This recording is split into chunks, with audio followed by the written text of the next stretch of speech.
Botafogo recebe contato de 3 robustos investidores por SAF, um italiano, um grego e um brasileiro. Isso e muito mais. Tem aqui o Redação Sport TV, tem papo de craque, muito conteúdo para vocês sobre Botafogo e LDU, Botafogo e Palmeiras e muito mais. Bora pro vídeo? Curta, comente, compartilhe, se inscreva no canal, ative o sininho, hype o vídeo. Bora pro vídeo, depois a gente volta. Paulo faça uma partida muito melhor do que fez em Medellín, porque é um time muito chato. Pois é, agora quando você perde 2 pênaltis, bota 2 bolas na trave, tem a chance de abrir uma boa vantagem para um adversário muito forte, que é o São Paulo, você se colocou numa situação difícil, né? E acho que o River vai passar pelo Libertad, palpite, e a gente vai ter um explosivo Palmeiras e River Plate. Bom, claro que tem a experiência da LDU e a altitude de Quito. Jogo duro também. Para a gente pensar num jogo de volta do Botafogo depois de fazer 1-0 em casa. Né? Um jogo resolvido em 13 segundos? 13. 14 que se conta ali, mas se você observa ali no reloginho ali, foi depois do 13º segundo, né? Um gol impressionante. Impressionante é ser 13 segundos. E a saída de bola foi da LDU. Esse que é o problema. O Botafogo ainda tomou a bola, teve tempo de tomar, armar o ataque e fazer o gol, né? E fez muito pouco depois, a verdade é essa, assim. Eu não sei quanto o gol condicionou o jogo, mas esperava-se um jogo que não teve. A LDU veio com uma formação ali com quase 5 zagueiros e mais um volante, esperava-se aquele jogo fechado. O gol levou muito menos tempo do que o mosaico, por exemplo, né? Sim, exatamente. Deve ter gente que não viu o gol, provavelmente. Jogo 7 horas da noite. Jogo 7 da noite, muita gente chegou com um placar de 1-0 já. O mosaico bem legal, né? A torcida fez um mosaico. Sempre, né? Tem acontecido. Em movimento. Em movimento, foi bem bacana. Agora eu fiquei bem frustrado com a atuação do Botafogo, principalmente depois de praticamente começar o jogo ganhando, né? Porque com 13 segundos você começa o jogo ganhando. E eu achei que o Botafogo deveria, por ter um time melhor, por estar jogando em casa, por ter feito o gol muito cedo, ter colocado as rédeas da partida debaixo do braço. E não foi o que aconteceu. O jogo ficou muito aberto, lá e cá, muito sem controle, os dois lados atacando e tendo que voltar rápido para marcar, ficou uma correria meio louca assim, né? Teve um momento do jogo que você não sabia quem estava dominando o jogo, não tinha domínio, bola batia, voltava de um lado, batia e voltava do outro. E acho que assim, foi pior para o Botafogo, obviamente, porque eu repito, tem um time melhor e tinha a chance de pelo menos fazer mais um golzinho em casa, né? Porque com 2-0 já é uma vantagem. Parece assim, mas é só mais um gol, mas é uma vantagem bem mais confortável, né? Sim. Mas não cabe um elogio à LDU também, não? Cabe. É muito melhor, essa LDU que jogou contra o Botafogo foi muito melhor do que a LDU da fase de grupos, que estava inclusive no grupo do Flamengo, que era um time assim, absolutamente fraquíssimo. Eu até cheguei, num dos programas que eu participei aqui no Sport TV, dizer que era a pior LDU dos últimos tempos que eu tinha visto jogar Libertadores. A da fase de grupos. Ainda assim se classificou em primeiro lugar. Mas isso diz mais sobre o poderoso Flamengo. Mas diz mais sobre o Flamengo do que sobre a LDU, né? Porque a primeira fase do Flamengo também foi abaixo da crítica. Mas ontem a LDU não achou que, por exemplo, bom, já que esse jogo começou 1-0 para eles, vamos terminar assim? Que aí a gente resolve em casa. E não foi isso. Não foi. Subiu a marcação. Acho que vale o elogio especificamente ao Thiago Nunes. Exato. O Thiago Nunes fez um trabalho ruim no Botafogo, um trabalho que veio para tentar salvar aquela temporada. Foi bem mal. Foi mal, né? Mas que ontem foi muito bem e que deixou o David Ancelotti um pouco sem reação. Acho que do mesmo jeito que o Thiago Nunes foi bem, o Ancelotti foi mal ontem. Foi mal, não conseguiu achar soluções para um encaixotamento da marcação da LDU em cima do Marlon Freitas e do Danilo. Eu falo que o Botafogo desperdiçou 89 minutos de jogo em casa ontem. Porque depois do gol, o Botafogo não conseguiu ter a bola.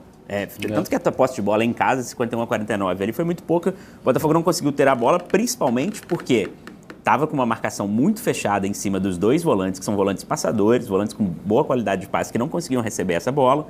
Um jogo que, ofensivamente, dos laterais do Botafogo, ainda que o Alex Telles tenha dado essa assistência, não foi bom também. Eles não conseguiram cumprir esse papel de ser escapatória da bola na saída de bola, e o Botafogo acabou rifando a bola. Errou muito passe, rifando a bola para um atacante que não tem as mesmas características do Igor Jesus de conseguir segurar aquela bola, como o Arthur Cabral, que está se adaptando, fez um jogo com momentos ruins e bons, não está conseguindo. Essa mudança total... O Savarino e o Montoro ontem não conseguiram jogar. Aí acaba... Eles são a parte criativa do Botafogo, do meio para frente, né? Os caras que podem potencializar. O Arthur Cabral foi finalizar aquela bola que a gente viu ali no finzinho da partida.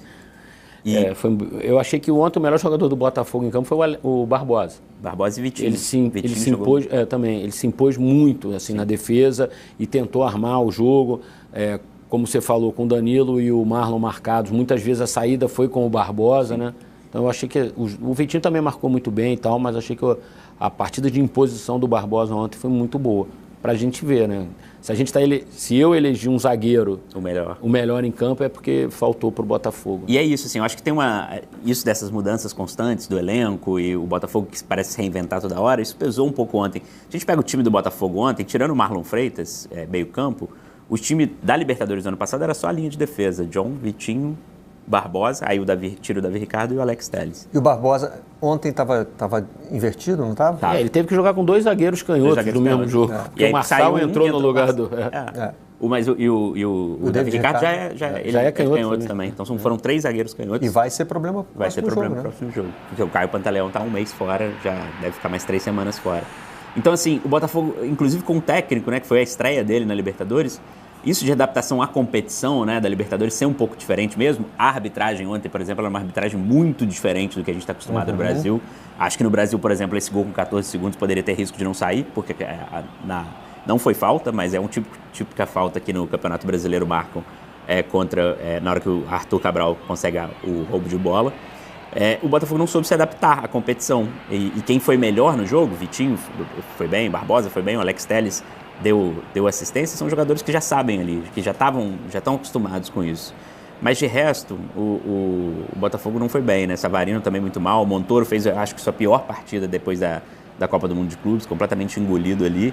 E ficou uma vantagem pequena. O Botafogo é super capaz e acho que é favorito de passar. Mas é difícil não perder lá, né? Não perder para a LDU, ainda que seja de 1-0, é um pouco complicado. Só o Flamengo conseguiu na Libertadores esse ano contra essa LDU que estava bem chinfrinha. 0-0 lá, né?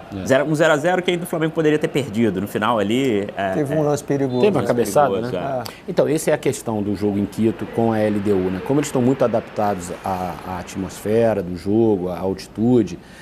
o jogo em Quito, ele de fato só termina quando o juiz apita, cara. Porque até a última bola, por conta da questão física, eles estão muito inteiros até a última bola. Eles ainda conseguem fazer aquela pressão, se eventualmente você precisar de um gol e tal, eles conseguem pôr a bola na área de qualquer jeito, de longe, e é escanteio, é falta. Eles conseguem um volume acima do normal.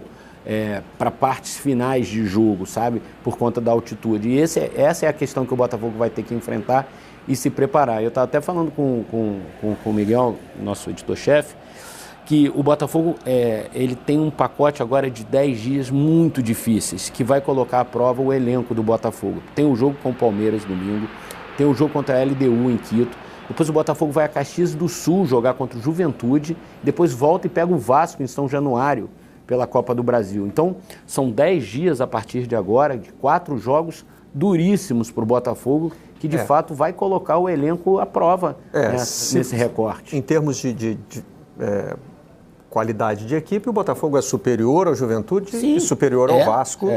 Só que concordo com você. São 2 times brigando para se afastar do Z4, fora de casa, num deles a rivalidade local envolvida. Então... Com jogo eliminatório.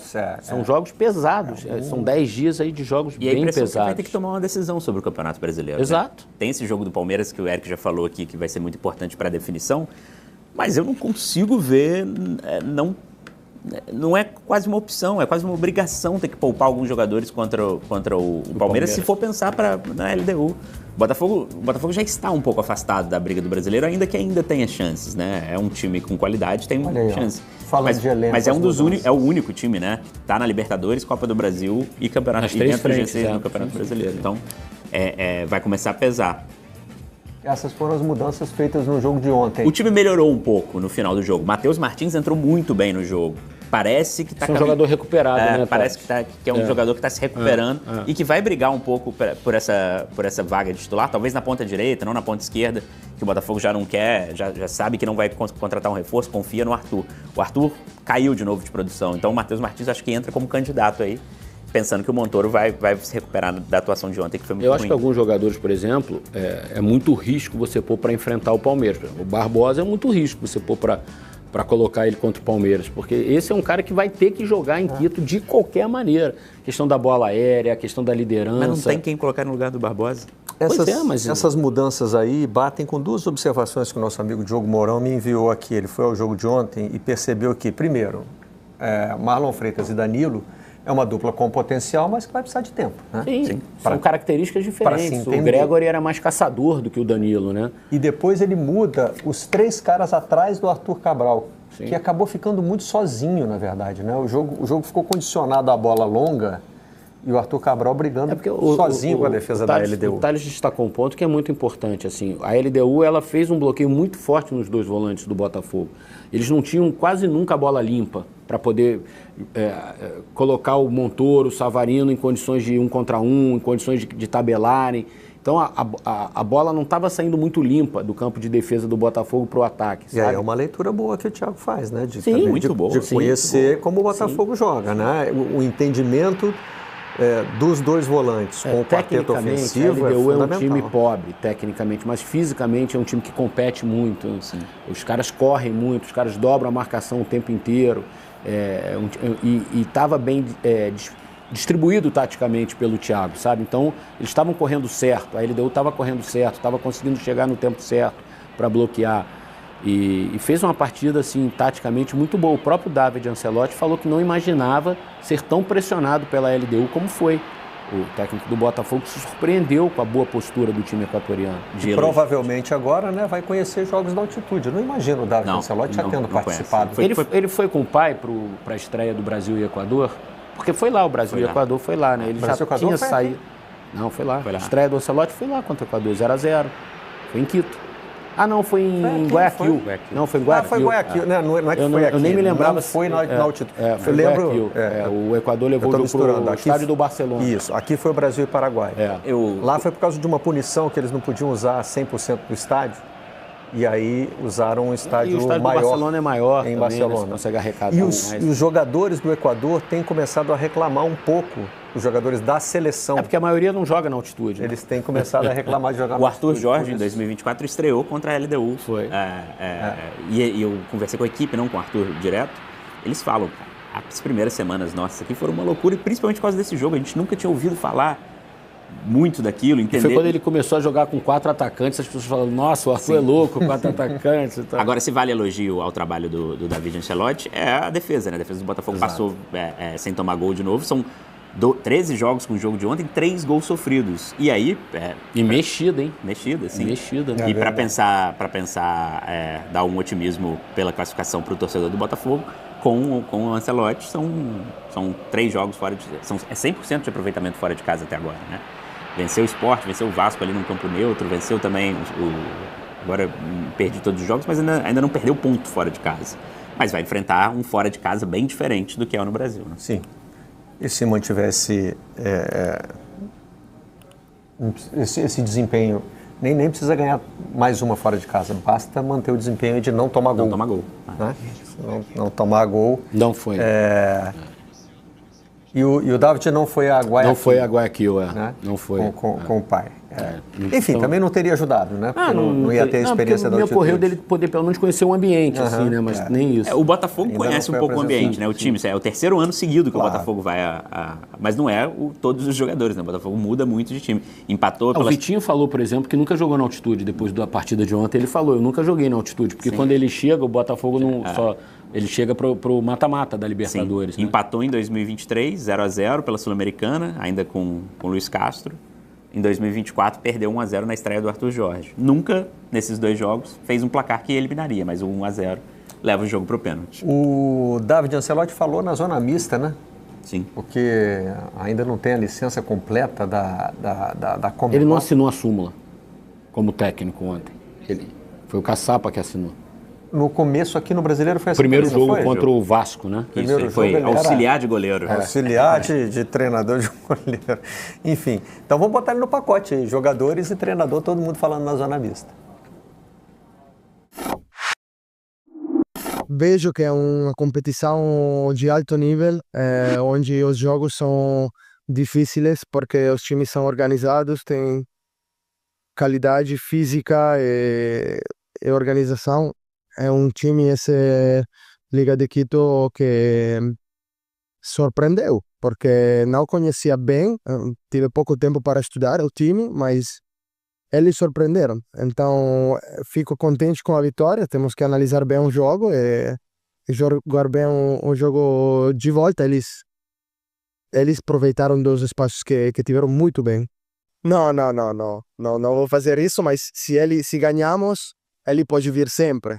Se hoje vamos perder, não vai vir agora, nunca mais. Tenho que claramente dar oportunidade a outros jogadores para o jogo do domingo. Temos que gestionar bem agora o esforço físico que vamos ter nos próximos jogos. Bom, a gente estava vendo ali que uma das respostas foi sobre o pai, né? Foi sobre a resposta do meio. Que ele fala assim, vem... Pode vir, se der sorte, brincadeira. Já entrando no espírito. Mas você vê que, eu acho que é interessante, ele foi muito sincero na resposta dele. Ele falou que se surpreendeu com o futebol da LDU. Eles falam Liga de Quito. Só nós no Brasil falamos LDU. LDU, é verdade. Todo mundo fala Liga de Quito, na América do Sul inteira. Mas agora já era. Já é. Não vamos mudar, não. E assim, se surpreendeu porque você não tem tempo mesmo o Botafogo está jogando a cada 3 dias, como todos os outros times brasileiros estão jogando a cada 3 dias. Você não consegue se preparar tão bem como gostaria para um jogo desse tamanho, né? Agora vai enfrentar, além de tudo, a altitude. Os jogadores do Botafogo selecionáveis aí devem ter que torcer para o Carlo Ancelotti. Tá vendo pela TV os outros jogos, porque ontem individualmente, né, acho que ali quem poderia sonhar com uma convocação, Danilo, por exemplo, fez uma partida ruim, Marlon Freitas fez uma partida ruim também, acho que seriam esses jogadores ali. O Telles eu acho que tem chance. Não sei também se o Ancelotão, o pai, se ele está indo para decidir se convoca ou não convoca. Porque da última vez que ele foi no jogo do Botafogo foi uma exibição de gala do Igor Jesus, por exemplo. E eu acho que vai acabar aparecendo nessa lista por conta disso. Acho que entra num pacote aí de observações. Sim. O apresentador estava com a mão na cabeça assim quando voltou. Primeiro porque tem mania de fazer isso e segundo porque achou que a gente ia rodar na sequência os jogadores, né? Já que tudo era zona mista, mas vai ser agora, tá? Muito feliz, né, em voltar a jogar Libertadores e com o Marlon. Me senti muito bem também com o Newton no jogo passado com o Fortaleza e com o Marlon também. Espero que a gente possa continuar se entrosando nos treinos para poder dar resultado nos jogos. Não vi o vídeo ainda do jogo, mas foi um excelente resultado, porque mata-mata é jogo difícil, não importa a fase que esteja, os dois times, o LDU classificou em primeiro, então vai ser jogo difícil lá também, como foi aqui. A gente tentou o máximo ampliar o resultado, mas 1-0 tá de bom tamanho pra gente levar para lá e chegar lá e fazer um bom resultado também. Mas assim, vitória importante, né? A gente sabe da dificuldade que é a Libertadores, é muito difícil, enfrentamos um time muito copeiro. É um time também que conhece essa competição, né? E 3 anos seguidos a gente enfrentando a LDU também. Foram 2 competições diferentes, mas assim, um jogo muito difícil, mas né, a gente precisava dessa vitória, a gente conseguiu. Sabemos que lá vai ser muito difícil, mas agora a gente precisa virar a chavezinha, porque final de semana já tem outro jogo difícil também. E depois se preparar bem para a gente encarar, né, nossos 2 adversários, que é o LDU e o Altitude também, para a gente poder fazer um grande jogo, né, com toda a humildade do mundo, buscar a nossa classificação. Citaram esses 2 jogadores como possíveis observados pelo Ancelotti, né? E uma das perguntas ali, em tom de brincadeira pro Ancelotti filho, é se ele ia indicar jogadores pro pai. Convoca esse, convoca aquele, aí por isso que ele começa a rir e dizer não e tal. Barbosa não dá para convocar, né? Fez um bom jogo ontem. Mas só aproveitando a entrevista do Marlon, que a gente começou falando da pesquisa e do gosto dos brasileiros pelos times estrangeiros, essa semana nas redes sociais pôde ver Casa de Festas, compartilhou a festa do filhinho do Marlon. Filho do Marlon Freitas, capitão do Botafogo, que venceu o PSG na Copa do Mundo de Clubes. O tema da festa do filho dele foi PSG. Bom, e o pai dele pode tirar onda. Ganhei desse time aí. Pagou a festa com bicho.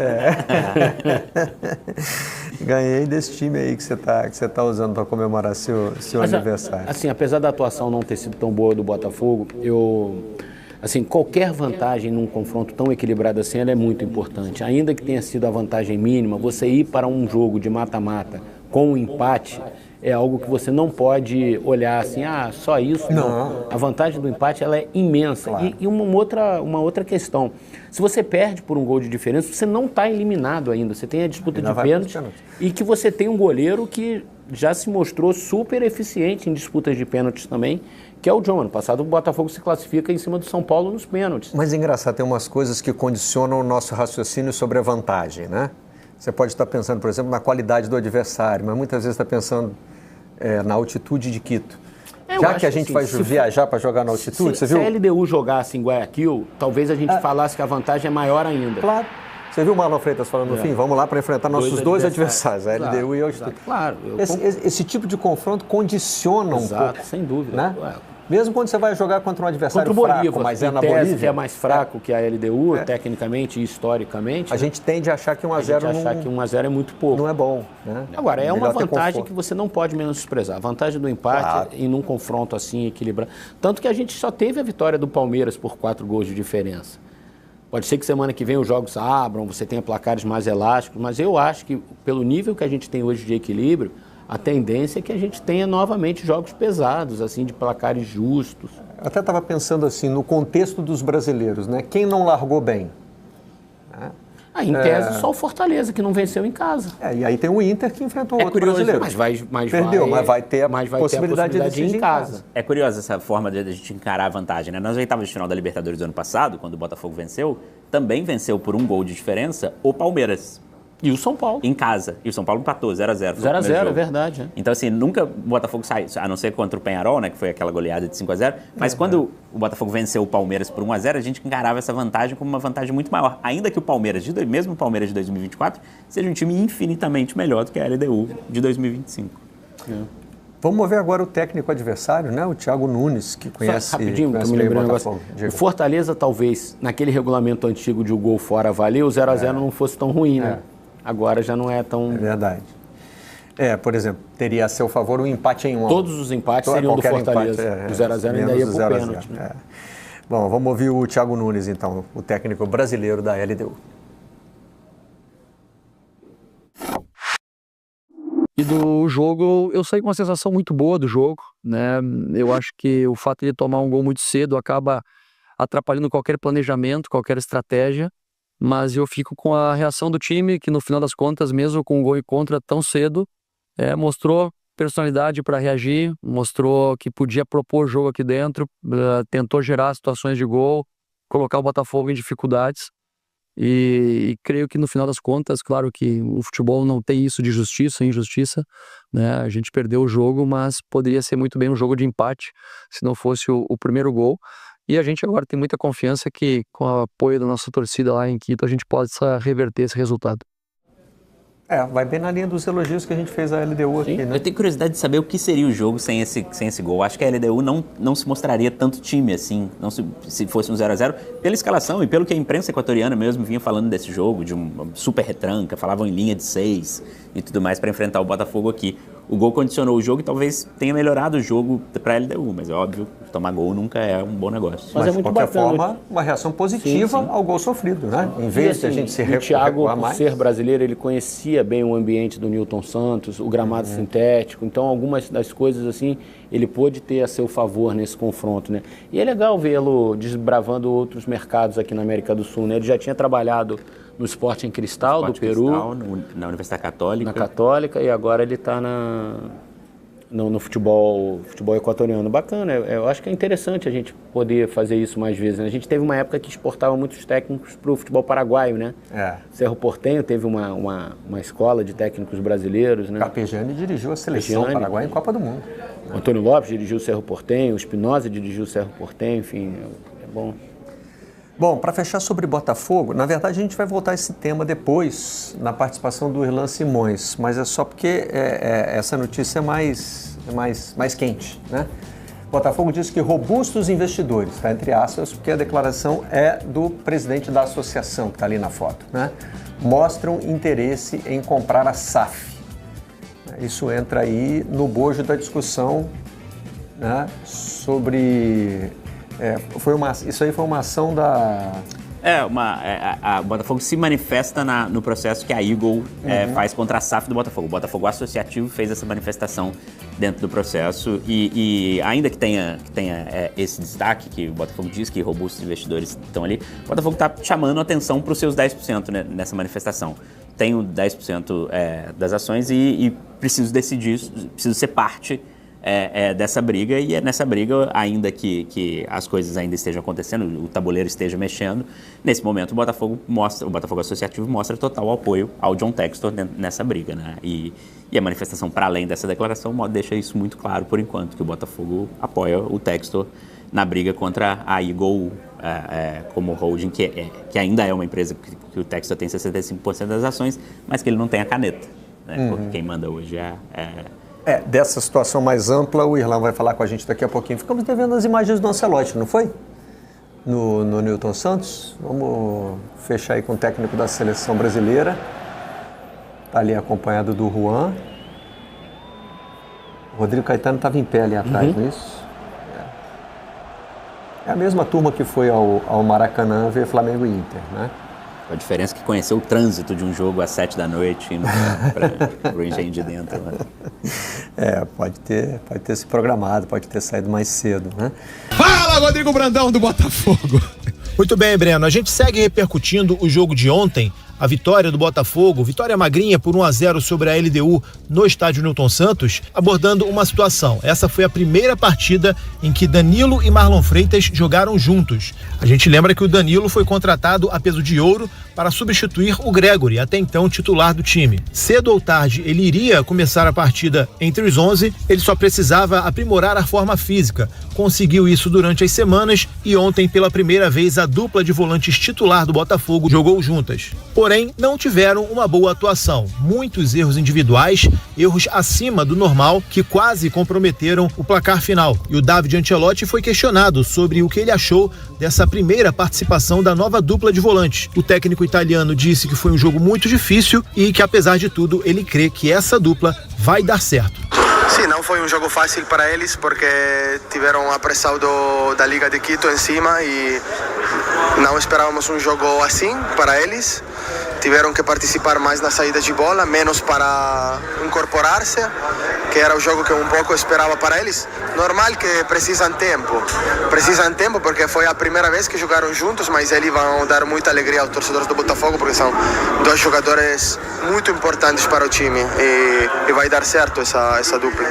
Tá aí o David Ancelotti pedindo tempo para que Danilo e Marlon Freitas possam se entrosar. Agora, se por um lado a posição de volante está bem servida, a zaga precisa urgentemente de contratações, ainda mais depois da lesão do David Ricardo.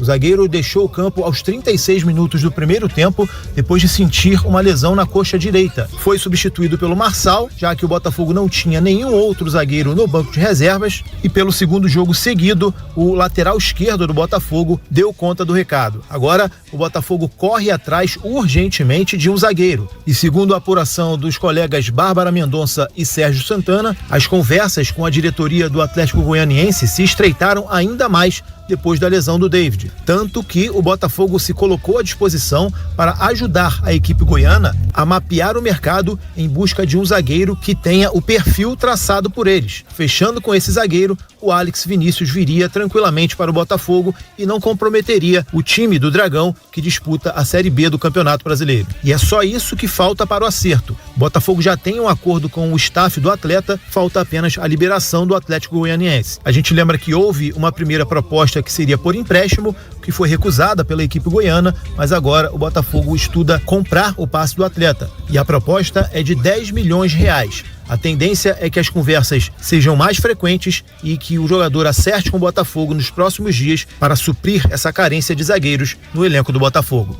Valeu, Breno. Valeu, meu parceiro Rodrigo Brandão, então, com as informações do Botafogo, ainda repercutindo o dia de ontem. A gente falou um pouquinho do jogo na abertura, né? Mas o Marcelo Amarante falou aqui no chat. Boa tarde, papo de craque. Danilo e Marlon Freitas não deu liga. Não. Pelo menos no jogo de ontem. Vocês não acham que para o próximo jogo contra a LDU deveria colocar o Alan no lugar do Danilo? Fogão 1-0 lá. Perfeito.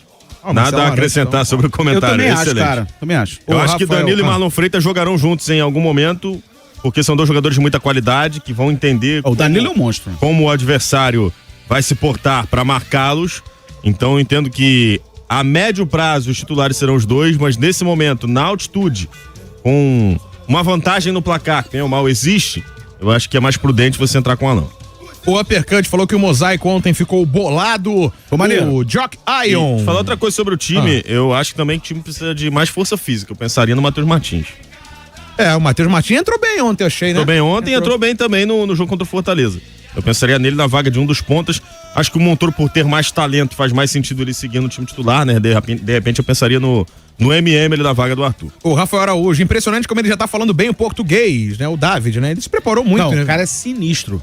Então, e a coletiva dele nem parece que ele é estrangeiro às vezes. Foi o que eu falei, né? Já aqui algumas vezes. Quando você percebe em algumas pessoas do futebol que tem pessoas que são diferenciadas. Infelizmente, tem muita gente que deixa de mão, larga de mão esse negócio de estudar e tal, acha que é besteira e tal, mas no futebol, quando o cara se destaca, Felipe Luiz era um. Nas entrevistas dele, antes, quando era jogador, você via, pô, esse cara vai seguir carreira como técnico e tal.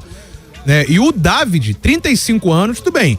Ele é italiano, né? Fala bem espanhol, então pro português seria uma adaptação. Mas é óbvio que tem que se preparar pra isso, não é tão simples. Ele deve ter feito o intensivão e deve estar fazendo o que tá falando muito bem em português, né? A comunicação dele tá fluida, tá sensacional. O Bruno Colodetti tá por aqui também.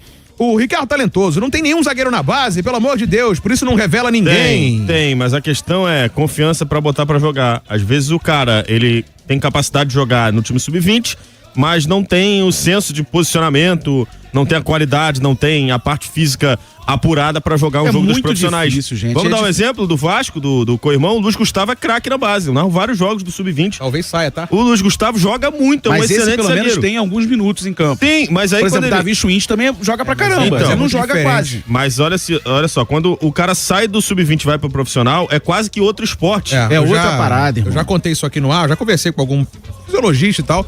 Eles falam que, dependendo do jogador, da posição e tal, o cara corre às vezes o dobro do que corre na base. Fora a intensidade, a pancadaria. Gente, jogo de futebol é pegada, é trocação ali, pancada pra lá, pancada pra cá. Aí você bota um garoto, por exemplo, Botafogo e Palmeiras. Bota um garoto pra marcar o Flaco Lopes.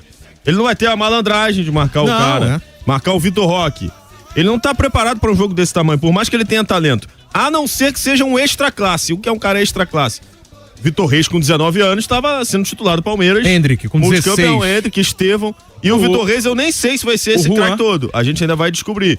Mas com 19 anos, 18 anos, ele conseguia jogar com frequência. E era um titular extremamente importante no Palmeiras. E a gente pode trazer um exemplo negativo. O Matheus Nascimento. Eu ia falar dele, que também entrou com 16, foi tão exigido e a galera pegou no pé e ficou quase que um ex-jogador em atividade na visão de muitos, o que é uma grande mentira. Eu entendo não utilizar, tá? Nesse ponto eu entendo, acho que faz mais sentido você colocar um cara com experiência, que é o Marçal. Agora, ele vai jogar torto, ele não vai conseguir ganhar os duelos aéreos, mas vai ter a malandragem que às vezes um jogo desse tamanho precisa. 99557-1013, vamos pro zap, fala aí.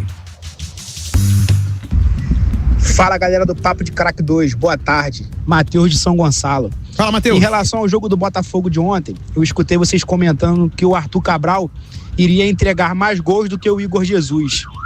Porém, o Igor Jesus tinha uma dinâmica melhor, né, de segurar mais a bola e distribuir melhor as jogadas. Isso não pode estar impactando aí um mau desempenho também no Botafogo? Um abraço aí e bom trabalho. Eu prefiro não comparar assim, porque sempre gera esse tipo de... Não, então... de repercussão da galera. Esse comentário existiu e procede. O Arthur Cabral é um goleador, o Igor Jesus não é.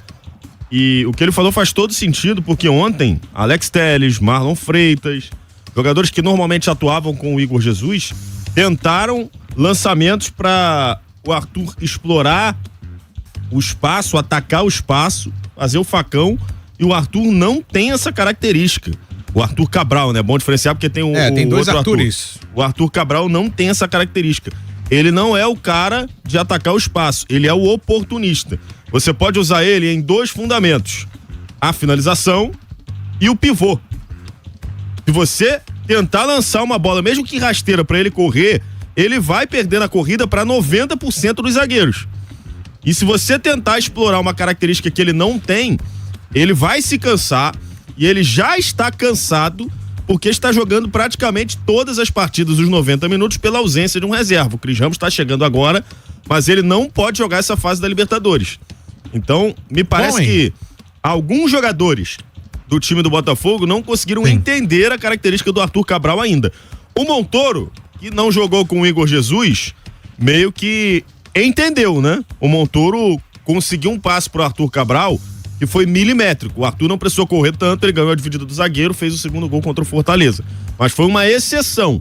Ultimamente, os jogadores do Botafogo têm tentado explorar uma característica que o Igor Jesus tinha, ou tem, né? Porque ele continua sendo atleta profissional, mas era um jogador do Botafogo e não é mais.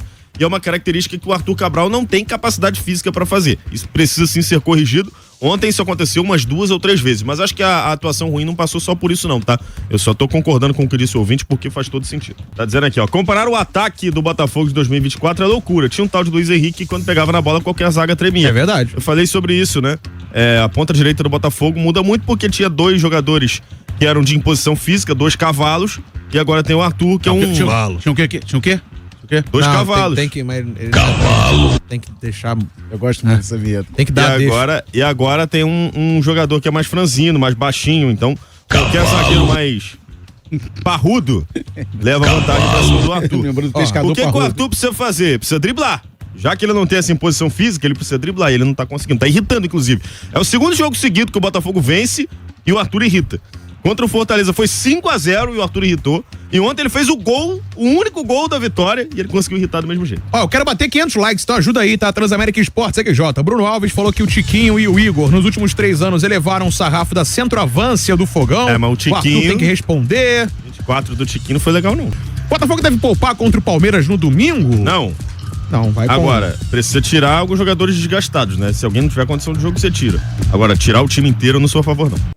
Botafogo recebe contato de 3 robustos investidores por SAF, um italiano, um grego e um brasileiro. Campeão brasileiro e da Liberta, o Botafogo dispersa interesse do mercado enquanto tem briga judicial entre acionistas pela SAF. 3 interessados entraram em contato com o clube nas últimas semanas, um da Grécia, um da Itália, um do Brasil, informa o blog do Anselmo Góes em O Globo. Em relação ao interessado brasileiro, foi enviada uma carta à diretoria indicando intenção de investimento de milhões de reais. O Botafogo Social revelou, ao se manifestar em ação movida pela Eagle Football Holding, haver interesse de robustos investidores na SAF. A companhia tenta tirar John Textor do poder e limitar suas ações. Então, tem um vídeo muito bom do Manel, canal do Manel, falando sobre isso. Ele traça os cenários, né, possíveis cenários para esse imbróglio da SAF Botafogo.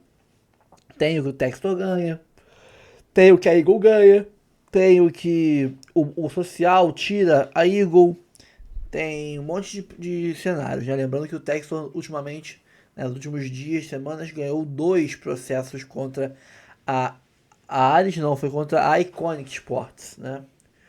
Então, isso na Inglaterra e nos Estados Unidos, né? Fora a liminar que o Botafogo conseguiu na justiça brasileira, também, que manteve o Textor no comando. Ou seja, são 3 vitórias do bonde do Textor / Botafogo Associativo contra os traidores da Eagle.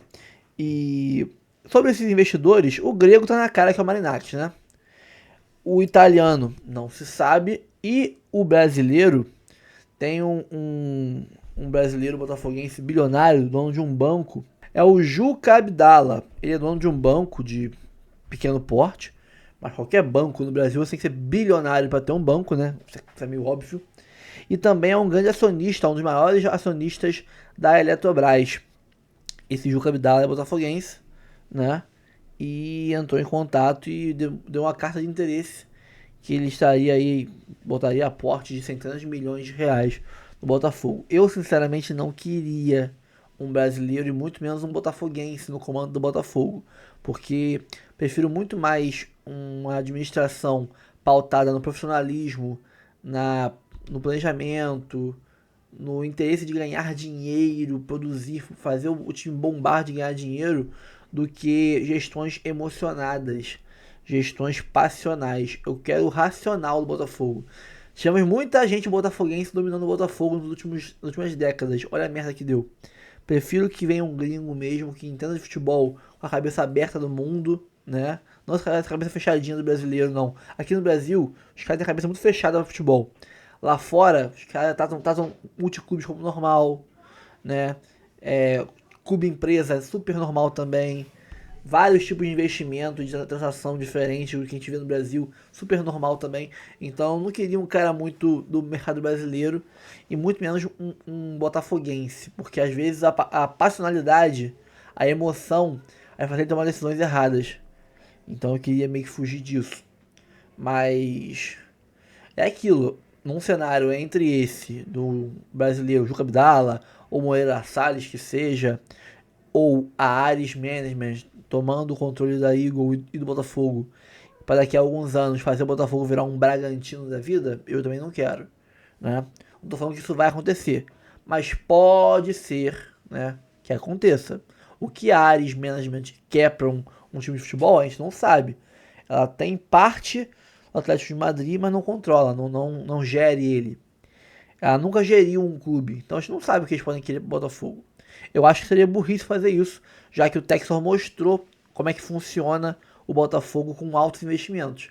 É uma máquina de dinheiro, ao ponto de bancar o Lyon, que é um clube na Europa. O Botafogo bancou o Lyon, então só repetir o passo a passo, né? A receitinha de bolo que você vai fazer o Botafogo gerar muito dinheiro, e investidor quer dinheiro, né?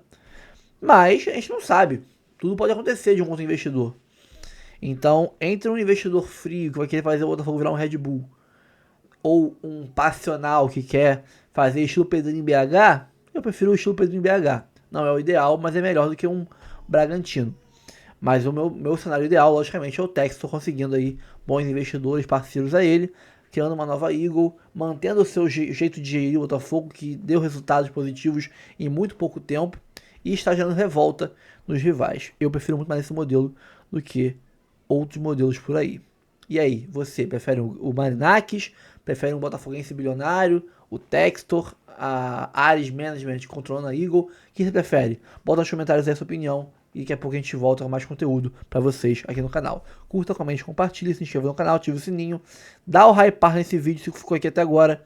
Um abraço, até o próximo vídeo, valeu. Calma, não vai embora ainda. Aqui em cima tem um vídeo especialmente escolhido para você.